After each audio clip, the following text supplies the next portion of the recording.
Ok, nous voici en direct. Je pense que la vidéo est en train d'être lancée. Donc, ravie d'être de nouveau avec vous ce midi pour un autre live où on va parler des fêtes. Donc, je vous laisse quelques instants pour arriver aussi. Euh, Il y a toujours un petit décalage entre ce que moi je vois et ce qui se passe réellement. Donc, je vous laisse arriver. Euh, N'hésitez pas déjà à me dire en commentaire, me faire un petit coucou, que je vois que tout va bien côté technique, que vous me voyez bien, que vous m'entendiez bien. Et puis, on va pouvoir commencer avec ce deuxième live, parce qu'en fait, il s'agit d'un deuxième. Donc, je ne sais pas si vous étiez là au premier ou pas, mais donc on a déjà eu un rendez-vous la semaine passée où je vous ai parlé d'une technique, d'un exercice en fait à faire avant les fêtes et qui peut vraiment, j'ai envie de dire, donner le ton de cette ambiance de fête qui est donc de replacer le plaisir au centre. Alors, ces vidéos ici, je les ai donc organisées pour tous ceux qui voient arriver cette période de fête avec quelques inquiétudes, un peu d'anxiété au niveau de la ligne, au niveau des kilos qui parfois s'installent pendant cette période. Et donc, le message, c'est non, ce n'est pas une fatalité. Oui, il y a plein de choses qu'on peut mettre en place. Ça demande aussi de s'y prendre un petit peu à l'avance. Et donc, le live de la semaine passée, c'était vraiment aussi un exercice à faire à l'avance. Et puis il y a plein de choses qu'on peut faire, plein. Donc au fil des années dans mes consultations, c'est ce que je partage aussi et on teste et on reteste des méthodes. Donc je vous ai compilé aussi tout ça dans un programme qui s'appelle le programme Fête. Vous pouvez vraiment avoir toutes ces astuces pour aborder cette période en étant, j'ai envie de dire, beaucoup plus serein, beaucoup plus en confiance de comment ça va se passer et surtout de traverser cette période à la fois sans le côté frustration de s'être privé de choses ou déception d'avoir fait des efforts et que ça n'a pas marché et de vraiment pouvoir replacer le plaisir au centre et de savoir exactement quels sont vos outils, quelle est votre marge de manœuvre, qu'est-ce que vous pouvez mettre en place. Alors, à cette occasion-là, donc pour ce programme, j'ai aussi décidé de vous partager quelques astuces, et notamment ici dans ce live. Et donc le thème d'aujourd'hui, c'est de voir ce qu'on peut faire aussi pendant le repas. Donc je vous ai préparé, en fait, j'étais extraire trois astuces super concrètes, à la fois discrètes aussi, qu'on peut faire pendant un repas de fête. Alors, si ceux qui sont là peuvent peut-être juste me dire si vous étiez déjà là au live précédent ou pas. Donc, mettez-moi oui si vous étiez, si vous avez déjà entendu le live de la semaine passée, c'était mercredi soir, ou si vous l'avez écouté en replay, et mettez-moi non si vous ne l'avez pas. Alors, de toute manière, si vous ne l'avez pas suivi, vous pouvez, enfin, il est disponible en replay aussi. Donc je vous mettrai dans le descriptif ici de la vidéo, je vous remettrai quelques liens et notamment justement celui où vous pouvez vous inscrire à cette séquence-ci et vous recevez du coup le replay de la fois passée aussi. Parce que justement, qu'est-ce qu'on avait abordé là-dedans? On avait abordé cette notion de plaisir. Et même dans les astuces que je vais vous partager aujourd'hui, on reste vraiment aussi sur cette thématique, j'ai envie de dire, cette vision des choses pour cette période de fête, c'est de garder le plaisir au centre de cette période, même si on est dans une démarche de perte de poids, même si on fait attention à sa ligne, même si on veut que les choses se passent aussi bien pour sa santé, pour la digestion, etc. Il y a quand même toujours aussi cette notion de plaisir et c'est certainement pas incompatible. Alors pour notre thématique d'aujourd'hui avec les astuces de pendant un repas de fête, je vais commencer d'abord par le replacer un petit peu dans son contexte, ce repas de fête. La première chose, c'est les repas en général. Pourquoi est-ce qu'on mange?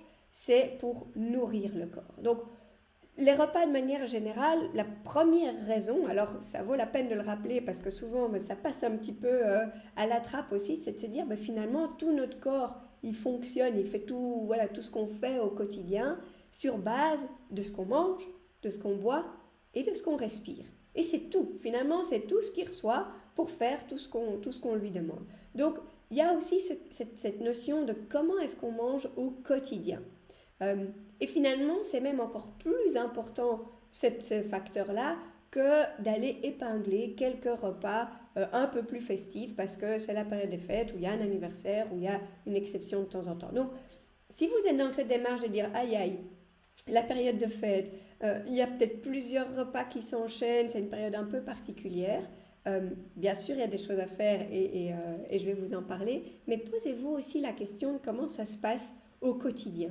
Est-ce que vos repas, en dehors des repas de fête, sont des repas qui, avant tout, nourrissent votre corps? C'est-à-dire, est-ce que vous lui donnez vraiment tout ce dont il a besoin pour fonctionner? Les bons minéraux, les bonnes vitamines, les fibres, les légumes, les bons féculents, le choix des protéines, etc. Parce qu'il y a quand même beaucoup, beaucoup, beaucoup de choses qui se jouent plutôt au quotidien. Et c'est toujours un petit peu la tendance quand on est dans une démarche de faire attention à ce qu'on mange, c'est qu'on a plus tendance à aller épingler les exceptions, alors qu'en fait, il y a d'abord et avant tout une question de quotidien. Et donc, les repas de fête, c'est somme toute, normalement, je dis bien normalement, des exceptions dans un aperçu général de ces repas qu'on prend au jour le jour. Et donc, oui, on va s'intéresser ici aux repas de fête, mais voyez quand même, posez-vous la question de comment se passent les repas en dehors des fêtes. Et peut-être que justement, c'est une bonne occasion aussi, si vous avez pendant cette période aussi un peu de vacances, et de vous dire, si je prenais un peu de temps en dehors des repas de fête, pour aussi tester des nouvelles choses, faire attention à cette alimentation au quotidien. Alors, moi, j'aime beaucoup aussi ce thème justement du quotidien parce que finalement, c'est là que ça se passe en la grande partie du temps. Ceux qui me suivent, ceux qui me connaissent savent que c'est quelque chose que je travaille beaucoup, beaucoup et j'essaye de vous donner des idées, que ce soit de comment est-ce qu'on compose des assiettes, des idées de menus, des petites astuces d'organisation, notamment avec les 21 jours de menu. Donc, si vous avez aussi un petit peu de temps et l'envie pendant les vacances, profitez-en aussi pour voir ces repas du quotidien. Et d'ailleurs, si vous ne les avez pas encore, c'est les derniers jours maintenant pour les 21 jours de menu automne. Alors, il s'appelle automne, mais c'est des ingrédients qu'on trouve aussi tout l'hiver. Donc, c'est vraiment automne-hiver. Dernier jour pour en profiter ici. Il y a un nouveau programme qui arrive l'année prochaine, mais ce sera fin janvier. Donc si vous voulez en profiter pendant les vacances, c'est maintenant que ça se passe. Et donc ça, c'est sur le site 21jours-de-menu.com. Alors, ce n'est pas l'objet de ce que je voulais vous transmettre ici, mais ça me semblait important aussi de replacer ça dans son contexte. Alors justement, le contexte des repas de fête, c'est plus ce contexte plutôt d'exception. Et c'est clair que la première raison du repas de fête, c'est pas de nourrir son corps. C'est un autre contexte, c'est une autre ambiance, c'est d'autres personnes. Du coup, c'est aussi d'autres repas, d'autres aliments. Et la notion de nourrir son corps, on va dire ici, elle est secondaire. Il y a plein d'autres critères. Donc, on va aussi en profiter différemment. La deuxième chose par rapport à tout ça, c'est vraiment aussi justement de se rendre compte que s'il s'agit d'un écart, et oui, s'il s'agit d'un repas, et c'est vrai que les repas de fête sont des repas à rallonge, qui durent plus longtemps, où on mange plus, où c'est pas les mêmes aliments que d'habitude, où c'est souvent un petit peu plus lourd, ou un petit peu plus gras, ou des plus grandes quantités, ou un peu plus d'alcool. Oui, c'est pas le repas type du repas santé, mais c'est pas grave. C'est pas grave, notre corps, il est parfaitement aussi capable d'encaisser ça. À partir du moment où on a aussi un quotidien qui est bien en place. Et c'est pour ça que je voulais vous faire ce premier rappel. Donc, première chose ici, s'il s'agit d'un repas, un repas écart, un repas extra avec un repas de fête, c'est pas la fin du monde. Donc ça, c'est important, même si vous avez trop mangé, même si vous avez trop bu, même si c'était trop gras, trop copieux. on est capable d'encaisser ça. Ce qui est un petit peu plus délicat avec la période des fêtes, c'est que souvent, c'est pas juste un seul repas, mais que c'est aussi un enchaînement de repas et que ils ont parfois aussi tendance à se succéder et parfois même de façon assez rapprochée. Alors, est-ce que c'est le cas pour vous, pour ceux qui m'écoutent ici en direct? Est-ce que chez vous, cette période de fête, c'est plutôt synonyme de plusieurs repas et donc c'est Noël dans une partie de la famille, puis dans l'autre, puis avant il y a déjà eu des choses avec les collègues, et puis il y a la nouvelle année où il y a peut-être un week-end avec des amis. Est-ce que c'est beaucoup de repas, on va dire, d'extra qui s'enchaînent? Est-ce que c'est le cas chez vous? Et si c'est le cas, donc mettez-moi en commentaire, comme ça je vois un petit peu. Mais si c'est le cas, c'est déjà votre première raison de mettre en place justement toutes ces astuces que je vais vous partager ici, ces petites choses qu'on peut faire pendant le repas en tant que tel.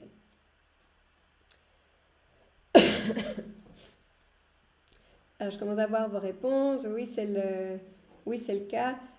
C'est souvent le cas, hein, c'est souvent le cas avec cette période de fête, justement, parce qu'il y a plusieurs choses qui se concentrent. Et c'est vrai que du coup, à ce moment-là, ça devient un petit peu plus délicat à gérer. Parce que des écarts qui s'enchaînent, ça a tendance aussi j'ai envie de dire, à plomber un peu tout. Notre énergie, le poids, le côté, le temps pour faire d'autres choses. Et donc, en effet, ça devient un peu plus délicat. Donc, bonne raison ici de voir ce qu'on peut mettre en place pendant le repas. Mais il y a aussi une autre raison, parce que on a aussi le cas de figure, on se dit, mais oui, finalement, cette période de fête, c'est peut-être un repas de Noël, un repas de Nouvel An. Pourquoi est-ce que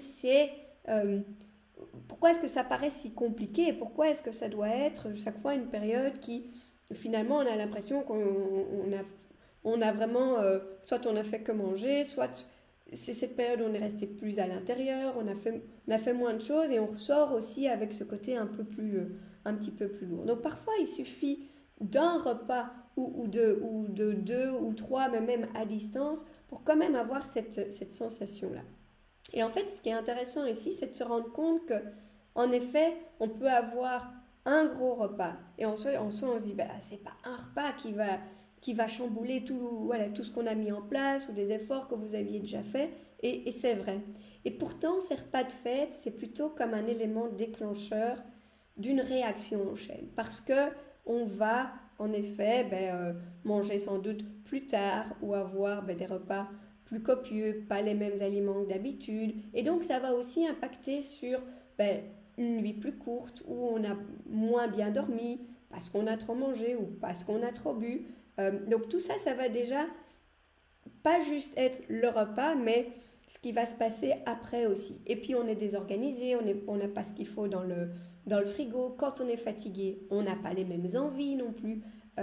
On a la flemme de préparer des choses. Et en fait, ce repas qui en soi, oui, c'est peut-être un écart, mais c'est pas grave.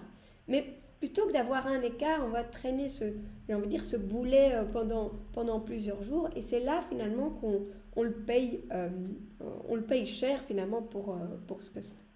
Donc la deuxième raison, elle est là. Donc la deuxième raison, pourquoi? Pour mettre en place ces petites astuces, et je vais y venir, je sais que je parle toujours beaucoup, mais j'aime bien placer les choses dans leur contexte. Donc cette deuxième raison, c'est vraiment de se dire non, même si c'est que un ou deux repas, on peut justement toujours garder le plaisir, mais éviter de se retrouver dans cette réaction en chaîne qui nous emporte quelque part où finalement on n'a pas envie d'aller. C'est un peu le piège des fêtes, c'est de se dire soit c'est les repas qui s'enchaînent, soit on se dit non, ça devrait aller, j'en ai pas tant que ça, et en fait on se focalise sur le repas et on oublie tout le reste. Alors justement, pour éviter de se retrouver avec cette mauvaise nuit, une digestion perturbée, ces mauvaises envies, parfois aussi cette culpabilité de dire oh zut, je voulais faire attention et finalement j'ai quand même trop mangé. Alors là aussi déjà un message, culpabiliser, ça ne sert à rien.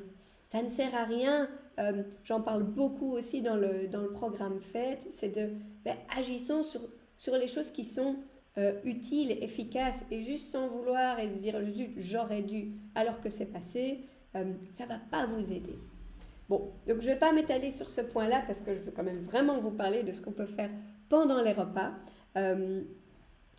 Et donc, ces petites astuces-là aussi, c'est pour finalement aborder cette période sans les frustrations. Hein, on ne va pas dire qu'on va manger des carottes râpées à Noël, c'est pas ça le but, mais c'est de profiter de ces repas sans en payer le prix non plus après. Que ça soit à très court terme en termes de qualité de la nuit, en termes de digestion, ou aussi ce côté, les kilos qui s'accumulent, et surtout aussi avec ce bon sentiment. J'ai envie de dire, ce côté, on aborde les choses avec confiance, on les traverse aussi, on sait qu'on a des outils, on sait que ce ne sera pas parfait, mais c'est pas grave, c'est pas ça qu'on recherche.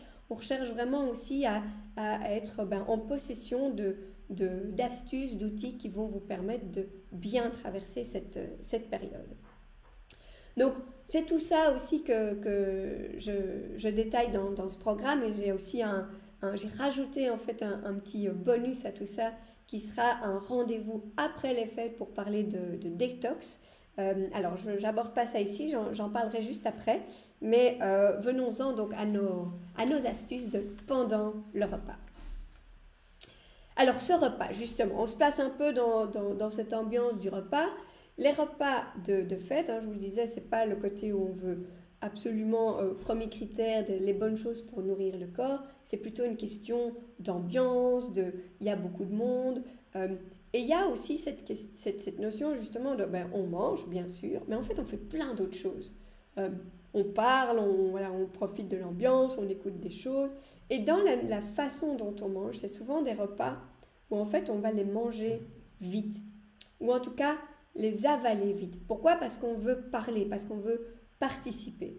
Et donc, cette question de se dire, on veut un minimum de politesse, on va essayer de pas parler la bouche pleine. Donc, on a tendance inconsciemment, en fait, à consommer les choses de façon beaucoup plus rapide. On mange plus vite, on va avaler plutôt que vraiment mastiquer. On va peut-être avoir fini son assiette plus vite. Du coup, on va avoir tendance aussi à se resservir ou parfois même à se laisser resservir sans s'en apercevoir. Et en fait, on est vite dans ce type de repas en mode automatique. Alors, ce mode automatique qui fait qu'on mange, j'ai envie de dire, vite et longtemps, ça fait qu'en fait, on mange trop et beaucoup trop. Et donc, les deux premières astuces que j'ai à vous donner par rapport à ça, c'est par rapport à cette notion-là. C'est de se dire, normalement, je vous dirais, et j'en parle souvent en consultation aussi, il faut prendre son temps, il faut mastiquer, il faut 20 à 30 mastications par bouchée, il faut prendre conscience de tout ça. Alors, c'est clair que le repas de fête, c'est pas le moment pour faire ça. Déjà, oui, tout le monde sait qu'il faut bien mastiquer. Personne ne le fait parce qu'on a d'autres habitudes. Alors, je ne vais pas vous demander ça pour les repas de fête. Je suis sûre que ça ne fonctionnera pas.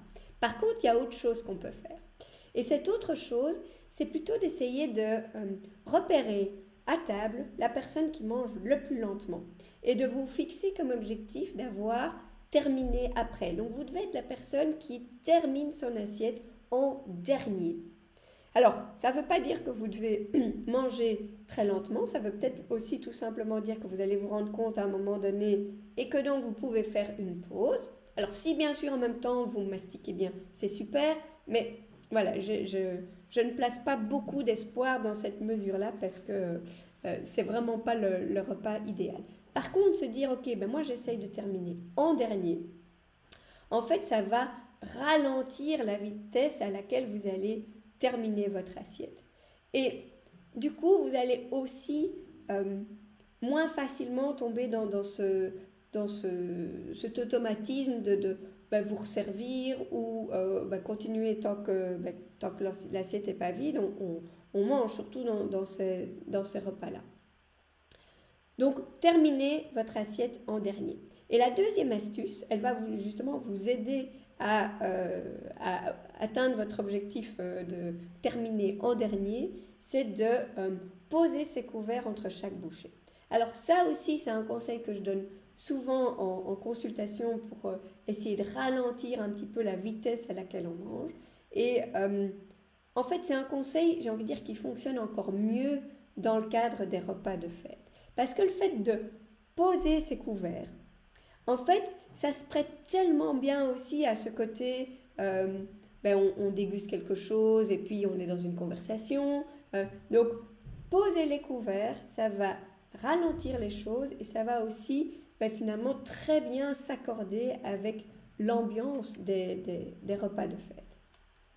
Donc ces deux premières astuces, le but de ça, c'est en fait d'éviter de tomber dans ce côté automatisme avec on mange vite et on mange longtemps avec beaucoup de choses, on se resserre ou on se laisse resservir automatiquement sans s'en rendre compte. Alors, ça ne veut pas dire que vous devez vous priver, on est bien d'accord, j'accorde vraiment beaucoup d'importance à ça.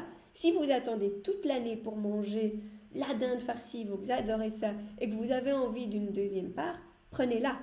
Moi, ce que je veux éviter, c'est que vous tombiez dans ce piège de juste manger parce que c'est dans votre assiette, de se resservir parce qu'il y en a devant soi, et parce que quand c'est devant soi, on est tenté et que de toute façon, l'assiette est vide. Donc, deux petites choses. Pensez-y maintenant parce que du coup, vous aurez plus facile à y repenser juste brièvement pendant le repas en disant c'est qui mange le plus lentement ici? Oh, elle est encore dans son assiette. Ok, moi je ralentis. Même chose, je pose mes couverts. Alors ça ne va pas marcher à tous les coups, mais c'est pas grave. Tout ce qui est gagné ici. C'est vraiment aussi de prendre du temps. Prendre du temps aussi pour laisser la satiété arriver. Donc c'est bien connu, ce sentiment de satiété, il met du temps à arriver. Et on peut facilement dépasser la satiété et ce qu'on ressent à ce moment-là, c'est finalement en une fois on sent ouf, mais en fait j'ai trop mangé. Donc on passe on sent rien de spécial et on continue à manger à tout à coup ouf, en fait c'est probablement déjà un bon bout de temps que ma satiété a été atteinte avec les quantités que j'ai mangées, mais je ne la ressens pas encore. Et donc le fait de ralentir comme ça avec ces deux astuces, ça va vous permettre en fait de beaucoup mieux ressentir ce sentiment de satiété. Et tout comme la faim, la satiété, c'est des sentiments qui sont très forts. Et donc quelque part, c'est facile aussi de les écouter et de les respecter. Et en gagnant du temps, vous allez aussi gagner justement sur ce point-là, en disant, ok, je suis rassasiée, c'est bon, je ne dois pas lutter pour ne pas me resservir. Je ne dois pas être dans un combat de dire « Ah, j'ai encore envie, mais je ne peux pas ». Si vous êtes rassasié, l'envie, elle n'y est pas non plus. Donc, c'est mettre ces chances de votre côté. Utiliser la façon dont notre corps fonctionne pour vous aider plutôt que de devoir travailler à contre-courant. Donc ça, c'est pour nos deux premières astuces. Troisième astuce, elle concerne plutôt le côté boisson.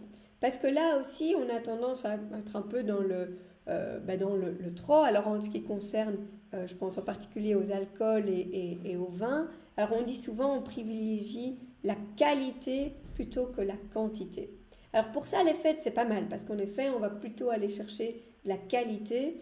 Par contre, les fêtes, c'est quand même souvent aussi et la qualité et la quantité. Parce qu'on a des apéritifs qui s'éternisent, parce qu'on a des longs repas. C'est culturel aussi, c'est comme ça qu'on fête Noël. Bon, de nouveau, on peut très bien rester dans cette ambiance, dans ces traditions, mais pas tomber dans les pièges qui, au fond, ne vous servent pas. Alors, évitez justement d'être dans ce côté qualité plus quantité. Comment est-ce qu'on peut faire ça? Alors, on ne va pas travailler sur le côté qualité, donc maintenez bien ça, choisissez pour l'occasion alors que ce soit au niveau ingrédients, mais ici je parlais des boissons, donc des bons vins par exemple, c'est l'occasion et donc savourez-les aussi. Savourez-les, ça veut dire goûtez-les pour ce qu'ils sont. Et mon conseil par rapport à ça, c'est de vous dire, ok, déjà, il vous faut d'office un verre d'eau à table aussi. Et si vous avez soif, si pendant le repas vous dites, j'ai besoin de boire, c'est pas le vin que vous allez boire à ce moment-là, c'est de l'eau. Donc première chose par rapport à votre verre d'eau, si vous avez soif, buvez d'abord de l'eau. Et après, buvez votre vin pour vraiment le savourer. Mais j'ai envie de dire, n'étanchez pas votre soif avec du vin. Étanchez votre soif avec de l'eau. Ça va déjà vous permettre de limiter la quantité sans non plus vous priver. Deuxième chose par rapport à ces boissons, je donne souvent le conseil aussi de dire, vous prenez, avant de prendre un verre de vin ou après chaque verre de vin, vous prenez un verre d'eau. Maintenant, avec le temps et vos retours aussi, j'ai un peu changé ce conseil. Et je le formule différemment. Maintenant, je vous dis, pour chaque fois que vous allez boire une gorgée de vin, buvez d'abord 2 gorgées d'eau. Donc c'est à nouveau vraiment cette gestuelle dans les repas de fête, c'est qu'on se voit prendre un verre, on va d'abord prendre le verre d'eau, 2 gorgées, on le repose, et puis le verre de vin. Et en termes de quantité, ça ramène en fait la quantité d'alcool que vous allez boire, ça la ramène sérieusement vers le bas, sans avoir le côté je n'ai pu prendre qu'un verre. C'est pas ça la question. La question c'est de dire je veux aussi plus d'eau, moins de vin, sans le côté je dois me priver. Mais évidemment l'eau, c'est important. Dans l'hydratation, d'ailleurs au plus on boit d'alcool, plus on devrait aussi s'hydrater. Mais cette petite mesure-là à faire pendant le repas, vous allez voir qu'en fait c'est vraiment facile à faire. Alors non, ça ne va pas marcher à tous les coups parce que oui, on est dans l'ambiance et parfois vous n'y penserez pas. Mais si vous y pensez déjà, j'ai envie de dire 1 fois sur 2, c'est déjà ça de gagner. Donc de nouveau, comme dans tout et dans ce que je partage dans l'alimentation joyeuse, je ne suis pas dans la perfection, mais dans l'amélioration et dans le côté, on progresse. Donc ces petites astuces-là aussi, ne les voyez pas comme un truc qu'il faut faire à la perfection, voyez-les comme plein de choses que vous vous mettez en tête maintenant et auxquelles vous allez penser peut-être quelques fois pendant le repas, mais c'est toujours ça de prix aussi. Et si on y arrive à justement réduire le côté quantité où on a mangé trop par automatisme, si on arrive à réduire cette quantité d'alcool au moment du repas, mais sans privation en tant que telle, en fait on va aussi avoir une nuit qui se passe mieux, un sommeil qui est plus réparateur, le foie qui encaisse un peu moins, la digestion qui peut mieux se passer. Et ça veut dire qu'en fait on ressort de ce repas de fête avec, j'ai envie de dire, que le positif. Que le positif de la fête, du repas, des choses que vous avez aimées, sans le côté on le paye cher le lendemain, on est fatigué, on a mal digéré, etc. C'est qui en fait nous plombe aussi, même dans les efforts qu'on voudrait faire après. Donc 3 petites astuces pour quelque part éviter de tomber dans l'excès de quantité par automatisme, sans plaisir, et la quantité d'alcool à essayer de diminuer sans pour autant être dans le côté juste se priver. Donc voilà pour tout ça. J'espère que c'est des astuces qui vous seront utiles. Ça paraît tout simple, alors ne négligez pas l'efficacité de ces mesures à cause de leur simplicité. Souvent, c'est des choses toutes simples, mais il faut le savoir. Il faut y penser, alors c'est pour ça que je vous le dis aussi à l'avance, parce que le fait d'y penser à l'avance va faciliter les choses aussi au moment même. Et puis, alors j'ai dû en sélectionner, mais c'est vrai qu'il y a tellement de choses à faire et tellement de choses à comprendre aussi dans cette période de fête, c'est comprendre comment on fonctionne, qu'est-ce qu'on recherche consciemment ou inconsciemment, et justement ça permet de beaucoup mieux cerner quels sont les outils que vous avez à disposition. C'est tout ça dont je parle dans le programme Fête. Donc ce programme Fête, c'est une série de vidéos où je partage toutes ces petites astuces, comme je vous ai partagé ici, ce dont je vous ai parlé la semaine dernière, et plein d'autres choses encore. Donc on passe vraiment en revue qu'est-ce qu'on met en place avant les fêtes, qu'est-ce qu'on fait pendant les fêtes, pendant les repas, que ce soit au niveau des aliments, si c'est vous qui pouvez cuisiner, je vous donne plein d'astuces aussi, de recettes, d'aliments à privilégier. Si ce n'est pas vous qui cuisinez, que vous n'avez pas le choix de ce que vous mettrez dans votre assiette, je vous donne aussi justement toutes les techniques, les astuces pour bien vous en sortir même si vous n'avez rien à dire sur le contenu de l'assiette.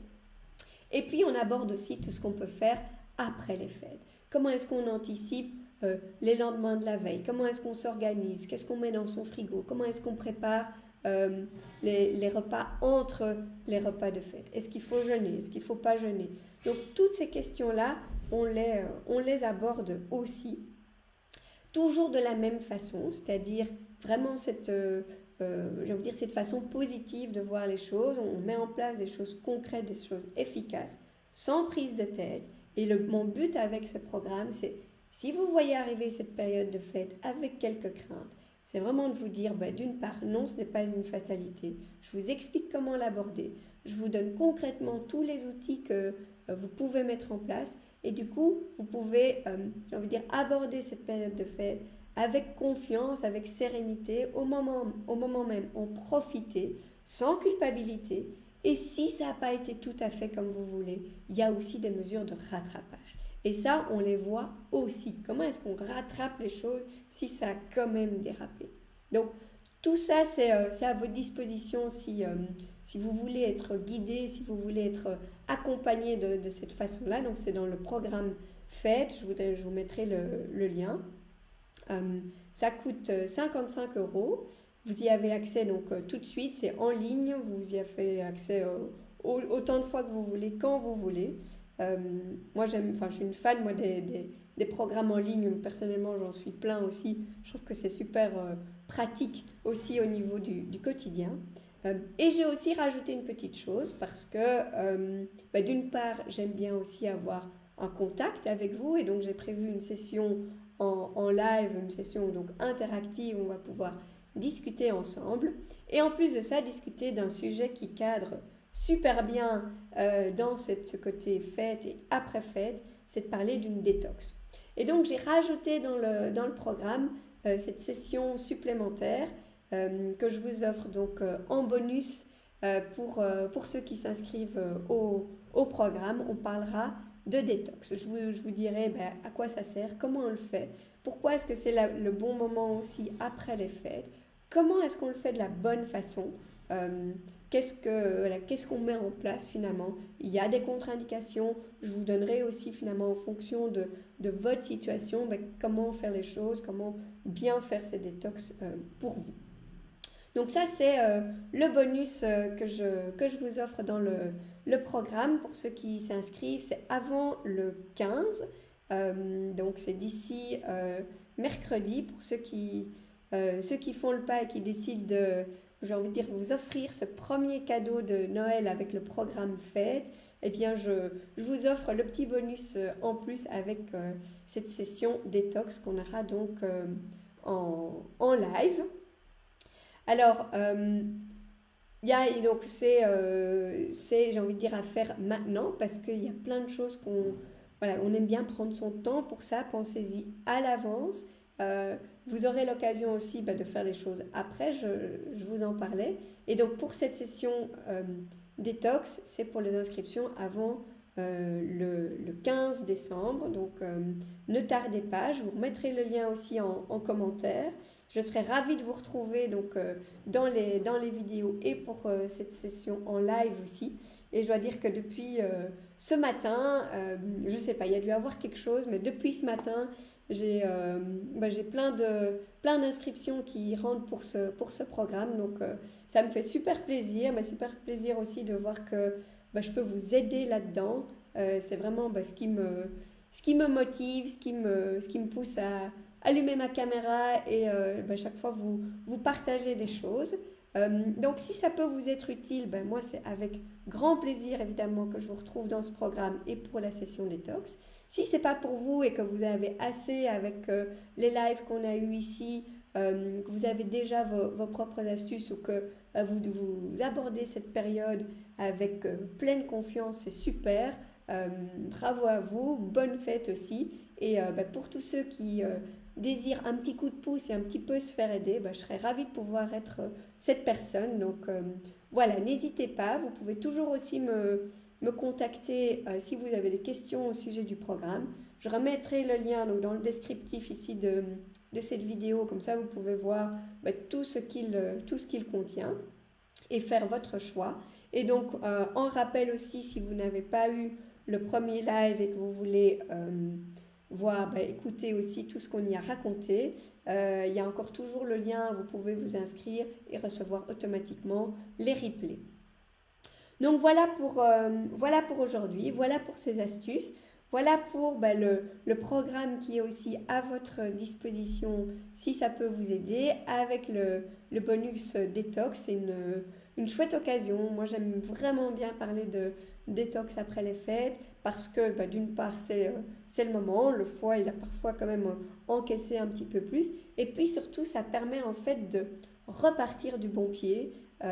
Quand on est dans une détox, on mange certaines choses d'une certaine façon, on fait quand même plus attention à ce qu'on va mettre dans son assiette et ça permet vraiment de fermer cette parenthèse de fête et repartir avec une bonne dynamique pour cette alimentation au quotidien. Autre sujet qui m'occupe beaucoup et qui me tient à cœur, c'est de manger les bonnes choses pendant les fêtes mais aussi au quotidien.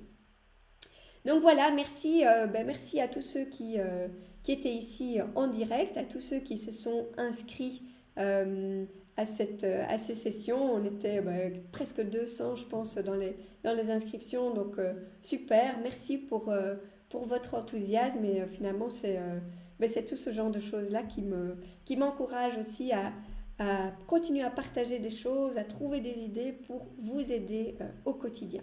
Donc, un tout grand merci.